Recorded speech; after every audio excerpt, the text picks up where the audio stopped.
Hello everyone, my name is Zenitsu, and I'm back with another Digimon deck profile video. So today I'm going to be taking a look at BT08, and BT08 offers us lots of new and powerful cards to build and iterate on some new and existing decks. And today's deck I'm going to be taking a look at is going to be a new iteration on LordKnightmon. Well, it's not just one deck, it's actually two decks, just because I think LordKnightmon has a lot of space to play around with it based on the different types of synergies that we're going to be trying to line up with the card. And I think that's going to make it a really easy and flexible card to make various different decks with. And these two examples just are going to show off just some of the possibilities on how we could apply LordKnightmon to make LordKnightmon as effective as we possibly can, given LordKnightmon's little toolkit. So in this first example, what essentially I'm trying to do is play an alternate take on the Armor Purge deck, or Armor Rush deck. So it's just going to be a low to the ground aggro style of deck that's going to be doing a lot of work off of its level 4 Digimon, and then it's going to casually go into its level 5 utilizing the DNA Digivolution ability,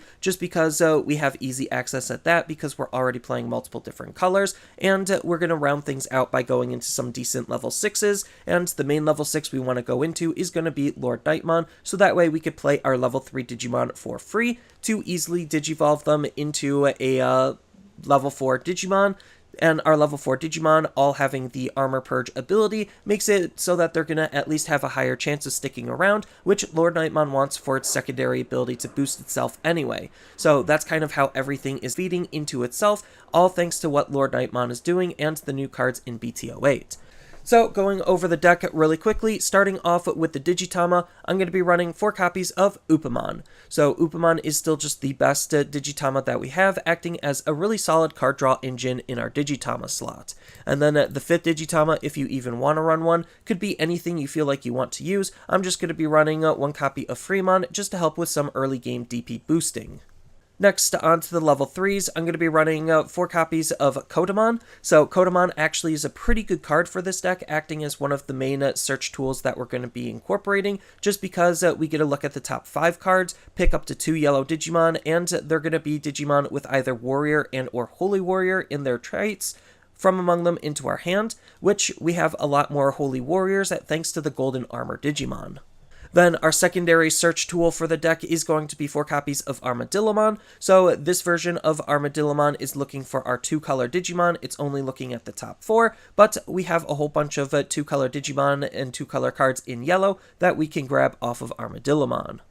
Next, I'm going to be running 2 copies of the old Armadillomon from BT03. Even though it's a vanilla card that isn't doing anything, 4000 DP for a level 3 Digimon is still pretty decent in case we want to try to aggress with him, but he's mostly in the deck just to try to make digivolving of our Armor Digimon a little bit easier because they're asking for Armadillomons, or yellow Digimon. And then the last rookie of the deck is going to be 4 copies of Patamon. Because we are yellow, we are going to be playing around with DP reduction, so Patamon only makes sense to try to take advantage of that by rewarding us with giving us memory when we have the opponent's Digimon be deleted by them dropping to 0 DP. Next, on to the level 4s, I'm going to be running 2 copies of Submarimon. So Submarimon is one of those Armor Digimon that we're going to be using mostly with Armadillomons, so that's why we have to run a couple of Armadillomons to make Submarimon work. But regardless, Submarimon helps us have a card stick on the field because the Armor Purge ability has a pretty decent when digivolving ability to trash the opponent's Digivolution source and to DP reduce them all in one go.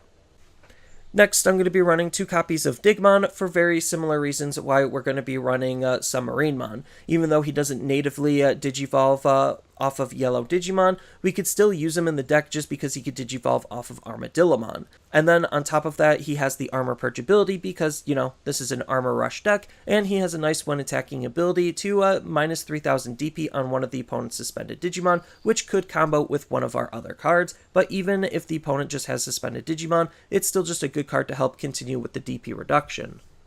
Next, I'm going to be running 4 copies of Magnamon. So Magnamon is one of the star level 4s in the deck, just because, yes, even though we're not running VMons to make him cheaper, he's still just a very powerful card on top of all of the synergy that he has. So he's already part yellow, which is something the deck already wants. He's part blue, which is again something the deck wants with our DNA Digivolutions. Then he is going to be acting as the main defensive line for the deck, having the blocker ability native to him, with the Armor Purge ability to to couple with that to make him a very sticky body, on top of his slightly increased stats, so he's already looking to be really good there. Then he has a nice when digivolving ability where we get to unsuspend this Digimon, so if we have enough memory, we could potentially multi-attack, but even at worst, we could still have a suspended Digimon thanks to the Armor Purge ability, like swinging with our level 4, it popping, then digivolving into Magnamon to be able to utilize his blocker ability defensively. Then on top of that unsuspending him part, he also gets plus 2000 DP until the end of the opponent's turn for each card in our trash with Armor Form, which all of our level 4 Digimon are Armor Form Digimon. And then the last level 4 of the deck is going to be 4 copies of Rapidmon. So Rapidmon is another Armor Form Digimon that does have Holy Warrior in its traits to be searched off of Kotemon. He's already in the color combination of yellow and green. Even though we're not going to be playing a whole lot into the green side, it actually still does matter for how the deck is built, and he natively digivolves off of yellow Digimon, making him a very easy Armor Form Digimon to use. Then on top of that, he does have the Armor Purge ability, so it's just a good card to help act as a sticky body, on top of the fact that he himself is a really powerful Digimon with his when digivolving ability, where we get to suspend one of the opponent's Digimon for each tamer we have in play, and then up to 3 of the opponent's suspended Digimon, whether they were suspended off of his first part of the ability doesn't matter. We get to minus 5000 DP on them until the end of the turn, which could actually combo with our Digmon to be able to DP reduce the suspended Digimon that he himself suspended even more. For some more control, and he himself on base could be able to delete all the way up to 10k bodies and trade with 11k bodies, not even boosted or further reduced. Next, on to the level 5s, I'm going to be running 2 copies of Chimeramon. So Chimeramon is a really insane card for this deck to be using because he's a Rainbow DNA Digivolution, making him one of the easiest cards to go up our stages with. So if we just literally have 2 level 4s sitting on our field, then we could go into Chimeramon for basically free, utilize Chimeramon for all of his abilities, and then go into a level 6 relatively easily afterward. So he's a good card to help climb, on top of the fact that his abilities are actually still really strong. So his when digivolving ability allows us to shove a level 5 or lower Digimon underneath to increase his inheritable sources to do more things with, and then we get to have up to 4 of the opponent's Digimon get minus 1000 DP for each color this Digimon has, which all of our level 4s are different colors, and he is a different color than what the majority of the deck is. And this first ability feeds into his second ability, where he counts himself as each color that's underneath him in his inheritable sources, and if we have 4 or more colors, then he himself could be a nice aggro tool to give himself a 4000 extra DP with. And then the last level 5 of the deck is going to be 3 copies of Shakkoumon. Just because we're already playing yellow, we do have some blue armors that we could take advantage of, so it just makes sense that we could run Shakkoumon. So he himself has a DNA Digivolution that we could use relatively easily because of the lineup that we're working with, and the reward for doing so is he's going to be acting as that recovery engine for the deck, where we then get to recover 1 if our security is less than 5, and if we DNA'd into him, then we get to bounce one of the opponent's Digimon whose level is equal to or less than the amount of cards we have in our security back to their hand. So he's just another control type tool for us to take advantage of, with a really good when attacking inheritable ability of just generically giving the opponent's Digimon minus 3000 DP. So we could combine that with all of our other instances of DP reduction to be able to stack and be able to delete a wide variety of different targets. And then as far as the level 6s go, I'm going to be running 1 copy of Ophanimon Falldown mode. This is another flex spot in the deck. It could be really whatever you feel like you want to use, but I feel like Ophanimon Falldown mode is a very easy card for the deck to use, just because we don't care about the purple part of its when digivolving ability to delete one of the opponent's Digimon, although we could try to incorporate yellow-purple Digimon if we felt like it. I feel like we don't need to, but we can just utilize its ability to just be able to recover 1. So we could line up a power play where we have 2 level 4s that already swung, DNA into a Shakkoumon, then use Shakkoumon's ability to recover, bounce something, and then digivolve into an Ophanimon to, again, recover, to just continue with that recovery game plan. Then the on-delete ability, it just helps spawn a level 4 Digimon, which then we could use to line up another DNA Digivolution with, or just at worst have a sticky body, de-incentivizing the opponent from wanting to get rid of it, because they're still going to have to get rid of the secondary Digimon that's coming out of Ophanimon. But if you just wanted to run more LordKnightmons or whatever other level 6 of the deck that you can, then you easily could replace Ophanimon with, because LordKnightmon is the main level 6 we want to go into. Just because, as I stated before, LordKnightmon gets bigger for each other Digimon that we have in play, and because Armor Purge is a very sticky mechanic, we could easily keep a decently sized field around. Then on top of that, it's a when attacking ability, it helps us play our level 3s, so that way we could Digivolve them into level 4s, and to reap the benefits of doing that very easily, make it a very appealing card for the deck, on top of it already being a Holy Warrior / Royal Knight to combo and synergize with Kotemon. Next, onto the options, I'm going to be running 3 copies of Armor Texture. So Armor Texture is just helping us be more aggressive by allowing us to basically swap our level 4s and restand for more potential attacks. And then the only other option I'm going to be running is going to be 3 copies of Plasma Shot, just as some more DP reduction and control for the use of our Armor Form Digimon. So the more armored Digimon we cycle through, the more powerful Plasma Shot is going to become in terms of the DP reduction we could apply onto the opponent's Digimon, on top of all of the other DP reduction we already have in the deck.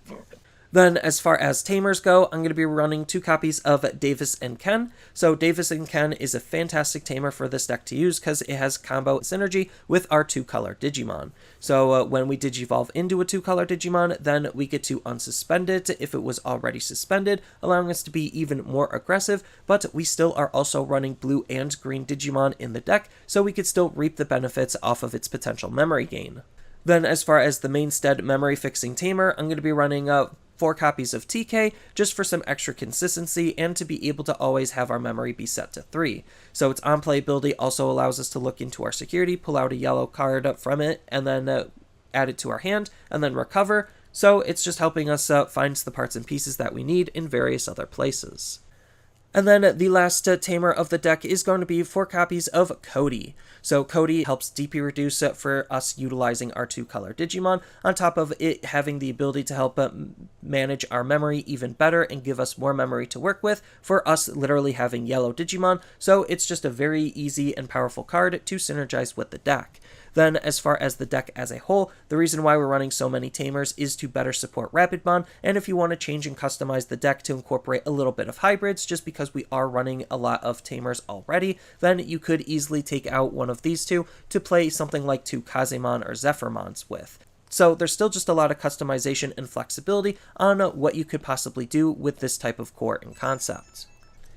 But in terms of the other style and approach that you could take it to playing LordKnightmon is play a little bit more traditionally, just utilizing some of the newer tools to do various different things with. So as far as the Digitamas go, it's still going to be 4 copies of Upamon because, again, draw engine on a Digitama slot. Then we're going to be running Pikmon for some extra DP reduction because that's something the deck already wants to do. As far as the level 3s go, 3 copies of Salamon for some recovery when we're low. Then we're going to be running 3 copies of Bushi Agumon because LordKnightmon can play level 3s for free, so it's just free rush swings for the most part. Then we're going to be running 4 copies of Starmons for some extra DP reduction, so if we're able to maintain a decently sized board and some control, then Starmons just helps further control the opponent. Then we're going to also be running 4 copies of Pulsemon, just because it could help us draw cards and potentially gain memory. And then we're going to be running 2 copies of Salamon because we are going to be running a little bit of DNA Digivolution in the deck, so Salamon just helps us end the turn with our DNA Digivolutions.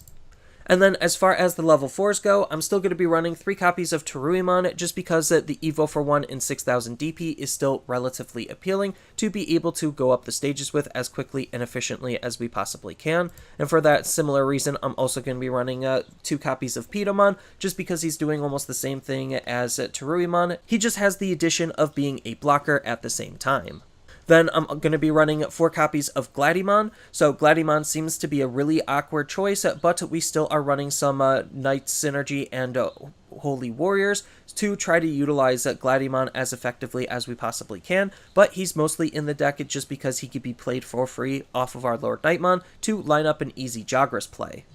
And then the last level 4 of the deck is going to be 2 copies of Bulkmon, just because he has a really decent inheritable ability to make our higher stages have the blocker ability. Next, on to the level 5s, I'm going to be running 3 copies of Chimeramon, just because we have easy ways to be able to get up into our level 4 Digimon and play level 4 Digimon for free, make Chimeramon's DNA Digivolution really appealing, because it's all rainbow, so it doesn't necessarily matter what colors they are. As long as we could get them out, which LordKnightmon can, then we can utilize Chimeramon. So we could even lean the deck a little bit heavier to utilize more 2-colored Digimon. I just don't feel like it's needed, just because we're trying to go for consistency in tempo. But if you wanted to, the deck could be spun to better incorporate Chimeramon and other DNA Digivolutions. Next, I'm going to be running 2 copies of Angelomon. So Angelomon's inheritable ability is still just that good to run, because if we're able to spawn 2 level 3 Digimon for free, or even a level 4 and a level 3 Digimon, then we could Evo for 1 and then DNA into a Chimeramon. So she just helps line up our plays and flood the field as quickly and efficiently as we possibly can, on top of her Wind Digivolving ability not being too bad itself, by reducing one of the opponent's Digimon's security attacks, so that way it kind of acts as a pseudo-stun, so they don't really have the ability to try to use their Digimon as effectively as they could. And then the last level 4 of the deck is going to be a mainstead for all LordKnightmon decks, or a lot of LordKnightmon decks, in the form of 4 copies of Knightmon, so that way we could swing and play a level 5 Digimon for free, and to continue with DP reduction onto the opponent's Digimon. Then, as far as level 6s go, we still have lots of room for customization and flexibility. I'm going to be running 2 copies of Magnamon, just because if the goal is to try to play our level 4 in lowers for free, then Magnamon easily accomplishes that while trying to burn the opponent's security, while also acting as a purple source in case we're trying to line up 2 color synergies. And then, of course, the last level 6 of the deck is going to be 4 copies of LordKnightmon to try to take advantage of everything LordKnightmon is doing to line up our DNA Digivolutions. As far as options go, I'm just going to be taking a more simplistic approach and running 2 copies of Blinding Ray for some instant memory gain. I'm going to be running 2 copies of Spiral Masquerade. This doesn't necessarily have to be Spiral Masquerade, it's just the removal card of the deck, so if you wanted to swap it out for something else, you could. I'm just using it just because we could easily flood the field and then play a Spiral Masquerade to do more shenanigans with.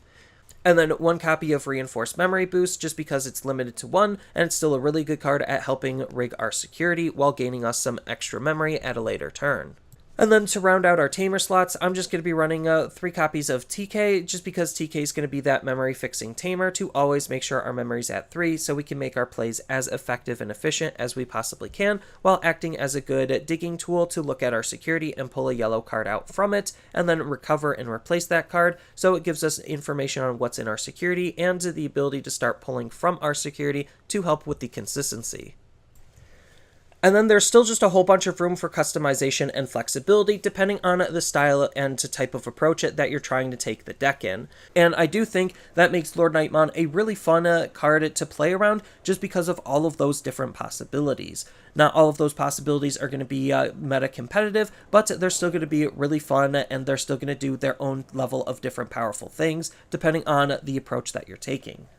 So that's all I really have for this video. As always, feel free to tell me your thoughts down in the comments below, and down in the description below are a couple of different ways you could support me and the channel. So I do have a TCG Player affiliate link, so when you use that link to buy cards off of TCG Player, then some of that money will go to supporting me and the channel. I also do make and sell playmats over on Overcard Gamers on Facebook, so when you buy a playmat with my design, then some of that money will also go to help supporting me and the channel. And on top of all of that, I do have a Twitch account over on twitch.tv/Zenitsu, so giving me a follow and a subscription also helps support me there, and I do play Digimon on top of various other games on that platform as well. So thank you everyone for watching, and as always, don't forget to like, share, and subscribe for more content, and I'll see you in the next video.